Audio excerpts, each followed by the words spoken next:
بسم اللہ الرحمن الرحیم۔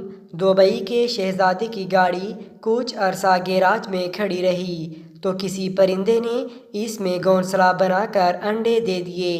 جب بوقت ضرورت شہزادے نے گاڑی استعمال کرنا چاہی تو اسے پرندوں کے انڈے اور گھونسلے کے متعلق بتایا گیا، جس پر شہزادے نے حاتم طائی کی قبر کو لات مارتے ہوئے گاڑی کو تب تک گیراج میں کھڑا رہنے کا حکم دیا جب تک کہ پرندے کے دیے گئے انڈوں سے بچے نکل کر اڑنے کے قابل نہیں ہو جاتے۔ شہزادے کی اس سخاوت کو پوری دنیا داد دے رہی ہے، مگر مجھے شہزادے کی حیثیت کے سامنے یہ سخاوت آٹے میں نمک کے برابر بھی نہیں لگی۔ میرے لیے اس سے بڑھ کر سخاوت ایک ریڑھی بان کی ہے جس نے پرندے کے لیے باقاعدہ محفوظ پنجرہ بنوایا۔ ہوا کچھ یوں، میرے شہر سرگودا میں سول ہسپتال کی پچھلی سائٹ پر ایک کمہار رہتا ہے جو گدا گاڑی پر فروٹ سبزی منڈی سے اٹھا کر مختلف دکانوں پر پہنچاتا۔ ایک بار وہ فروٹ گدا گاڑی پر رکھ کر دکانوں پر دینے جا رہا تھا کہ نشے میں دھت ایک ٹرک ڈرائیور نے ٹرک کی ٹکر سے اس کا گدھا مار دیا۔ گدھا اس کے لیے وسیلہ روزگار تھا، مگر اس کے باوجود وہ گدھے کے پاس بیٹھ کر روزگار چھن جانے کا سوگ نہ منا سکا اور ریڑھی پر موجود فروٹ سر پر اٹھا کر مختلف دکانوں تک پہنچانے لگا۔ جب سارا فروٹ پہنچا دیا تو وہ اپنی محنت کی اجرت لینے کے بعد اس نے مردہ گدھے کو ریڑھی سے الگ کر کے ایک ٹریکٹر کے ساتھ کھنچوا کر شہر سے باہر پھینکوا دیا، خود ریڑھی کو کھینچتے ہوئے گھر تک لے گیا۔ گدھا مر جانے کی وجہ سے اس کمہار کے گھر 3 کی بجائے اب 2 وقت کی روٹی بننے لگی۔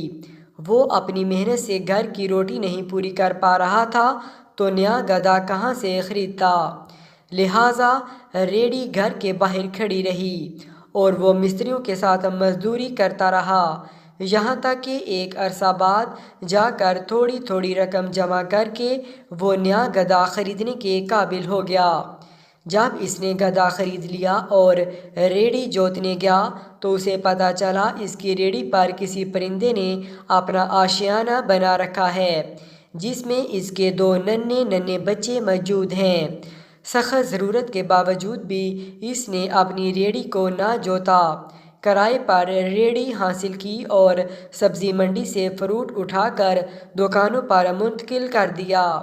جتنے پیسے بنے ان سے ایک محفوظ پنجرہ خریدا، باقی پیسوں سے ریڑھی کا کرایہ ادا کیا۔ رات کے اندھیرے میں اس پرندے کو گھونسلوں اور بچوں سمیت پنجرے میں منتقل کیا اور پنجرے کا دروازہ کھول کر قریبی درخت سے لٹکا دیا۔ اس رات سارا دن مشقت کے باوجود وہ خالی ہاتھ گھر آیا، گو کہ گھر والوں نے وہ رات فاقے میں گزاری، مگر کمہار خود انتہائی مطمئن اور پرسکون رہا۔ صبح سویرے اٹھ کر اس نے پڑوسیوں سے تھوڑے سے چاول لیے، ان کو ڈنڈے کی مدد سے پیس کر ہاتھ میں رکھا اور ریڑھی جوتنے چل دیا۔ چاول پرندے کے گھونسلے میں رکھے اور خود مزدوری کے لیے نکل گیا۔ اس دن اللہ تعالیٰ نے اسے پہلے کی نسبت زیادہ رزق سے نوازا۔ جوں جوں اس کا رزق بڑھتا گیا توں توں وہ مخلوق خدا میں رزق بانٹتا گیا۔ الحمدللہ اس کی اولاد نے بھی بہترین تعلیم حاصل کی اور آج اچھے عہدوں پر فائز ہے۔